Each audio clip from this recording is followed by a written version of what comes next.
드라마 연인이 해피엔딩인 3가지 증거에 대해 이야기해 보겠습니다. 이번 회에서 6일째는 이장현의 옷을 들고 산에 올라 장현 제발 다시 살아 돌아오라고 엉엉 울면서 남편의 옷을 들고 이리하면 살아 돌아온다는데 제발 죽지 말라며 오열하는 모습을 보였는데요. 그동안 찡한 장면들 많긴 했지만 오늘 역대급으로 애절하고 슬픈 장면 많아서 대성통곡하면서 볼 수밖에 없던 것 같아요. 청나라에서 죽은 자들의 유품함에 이장현의 댕기가 놓여있는 것을 보고 나서 드디어 이장현을 얼마나 사랑하고 있었는지 자신의 마음을 깨닫고만 길채도 안쓰럽고 그토록 찾아 헤매던 꿈속 도령님의 등 뒤에 피가 낭자한 흉몽을 꾸고 나서 그 사람이 이장현임을 알고 말았으니 그토록 바라던 서방님의 얼굴을 보고 놀라고만 길채가 불쌍하기도 했는데요.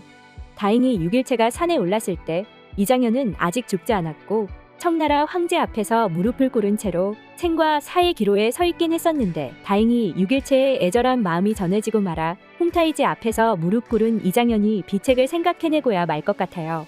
이장현은 단순한 성격의 임금인 홍타이지에 위신을 세워주기 위해서 천연도의 천자가 하늘 천자라는 점을 이용하여 홍타이지가 신이 내린 임금이라고 적당히 둘러대며 목숨을 구하면서 용골대가 조선에서 오는 황국에 무려 10%나 계속 가로채 왔었다는 약점을 이용하여 일단 자신 편을 들게 만들고 그 뒤 홍타이지와 용골대 사이를 이간질하며 둘 다 망하게 만들어 버릴 것 같은데요. 길채와 장현 사이가 해피엔딩으로 가는 과정과 장현이 지략을 이용해 용골대와 홍타이지가 몰락하게 만드는 과정도 참 기대되네요. 개인적으로 황진영 작가가 연인이 해피엔딩이라는 복선으로 던져놓은 소재 중에 하나가 이장현이 툭하면 손에 들고 나오는 큰 부채꼴 모양 부채라고 생각하는데요.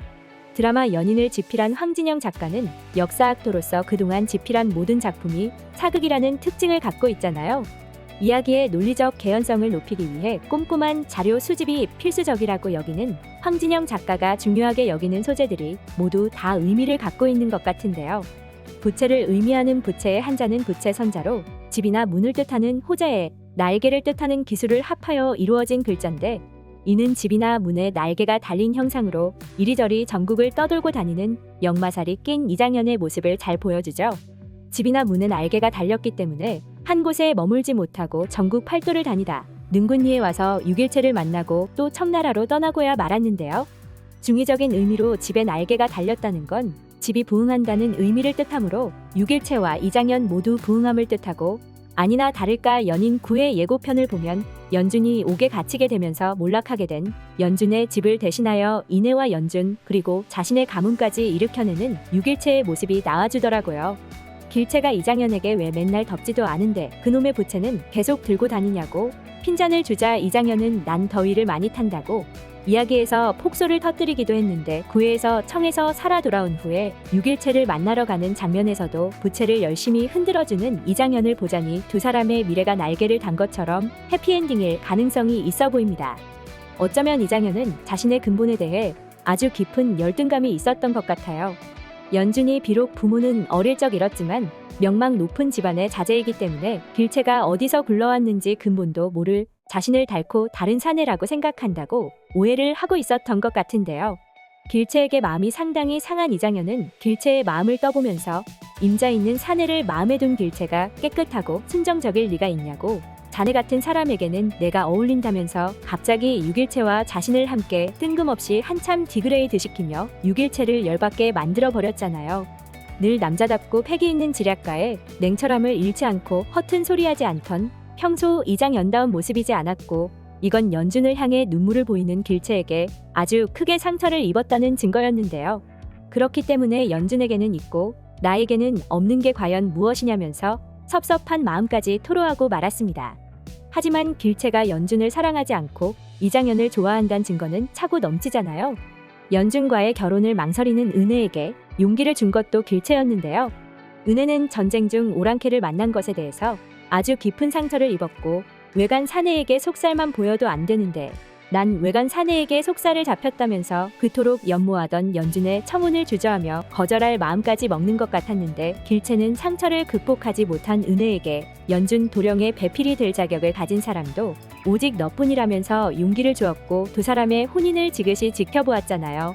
은혜에게 다정한 연준의 모습을 보면서도 길채가 썩 나쁘지 않았다는 것과 연준이 자신이 아닌 은혜를 사모한단 걸 봐도 그닥 슬프지 않다는 것을 깨달으며 내 마음에 뭐가 생긴 건지 사라진 건지 헷갈려하는 길채는 이미 그때부터 연준을 밀어내고 이장현을 마음에 채워놨고 다만 그 사실을 뒤늦게 깨닫고야 말았네요. 9회 예고편을 보면 비녀를 꽂고 있는 길채의 모습을 볼 수 있는데 길채가 머리 올린 모습 또한 이장현과 길채가 혼인을 하고야 마는 미래를 예견해주는 증거인 것 같아요. 황진영 작가가 모티브로 삼고 있는 영화 원작 바람과 함께 사라지다에서는 길채의 모티브인 스칼렛 오하라가 상당한 부자인 남자와 결혼해 집안을 일으키는 모습이 나오기 때문에 6일째 또한 이장현이 죽은 걸로만 알고 거상과 이미 혼인을 한 것일 수도 있는데요. 만약 작가가 결혼과 관련한 스토리까지 원작에서 모티브를 따온 게 맞다면 스칼렛 오하라가 마지막 레드와 혼인한 것처럼 6일째가 마지막 결혼하는 남자는 결국 이장현인 게 확실해질 것 같습니다. 원작 바람과 함께 사라지다와는 다르게 제발 연인에서는 두 사람 꽁냥꽁냥 행복하게 백년해로하는 걸로 마무리되면 좋겠네요. 그리고 개인적으로는 이러한 내용보다는 이장현을 평생 기다려온 꿈속의 서방님, 즉 남편이라고 인정한 6일째가 그냥 혼자 머리 올린 거면 좋을 것 같은데요. 병자호란 중 인해낭자가 연준과 자기는 혼인한 것과 다름없다면서 머리를 올리고 연준을 남편으로 인정하였던 것처럼 길채도 그러한 의미로 머리를 올리고 이장현을 기다린 거면 좋을 것 같아요. 전쟁에 나간 남편의 옷을 들고 높은 데서 3번 흔들면 살아 돌아온다는 미신을 믿고 산에 오른 길채는 이미 이장현을 남편으로 인정한 거잖아요. 구리 동전을 싼 값에 사모은 후 귀한 유기그릇으로 바꾸어 팔 정도로 상업에 소질 있는 6일째가 자신을 연모하며 접근하는 남자를 피하고자 일부러 청해의 남편 이장현이 있다면서 머리를 올리고 살았던 거면 좋겠는데요. 그리고 살아 돌아온 이장현을 보고 바로 꽁냥꽁냥 해피엔딩이면 좋을 것 같은데 9회에서 눈물 흘리는 길채 모습 보니 진짜 해피엔딩으로 가려면 아직 갈 길이 많이 남은 것처럼 보이기는 하더라고요. 마지막은 1화 시작할 때 처음 등장한 1636년부터 4초에 등장한 이장현이란 인물이 역사에는 사라졌다는 내용인데요. 중요한 인물이 역사에 사라졌다는 건 진리를 추구하는 이장현의 성격으로 보았을 때 명예나 관직보다는 사랑하는 사람과의 진짜 행복한 삶을 위해서 일부러 임금에게 부탁해 역사에는 사라지고 어딘가에서 가족과 함께 행복하게 꽁냥꽁냥 사는 모습으로 나올 것 같아요. 그리고 그 옆에는 당연히 길채가 있을 것 같죠? 6일채가 우는 게 너무 보기 싫어서 청나라 심양으로 떠나기까지 한 이장현이 이제는 매일 환하게 웃기만 하는 6일채와 꽁냥꽁냥 갑돌이와 갑순이가 되어 천년만년 행복하게 사는 모습이 드라마 후반부에 나와주면 좋겠네요. 오늘 영상 재밌으셨다면 구독과 좋아요 부탁드려요.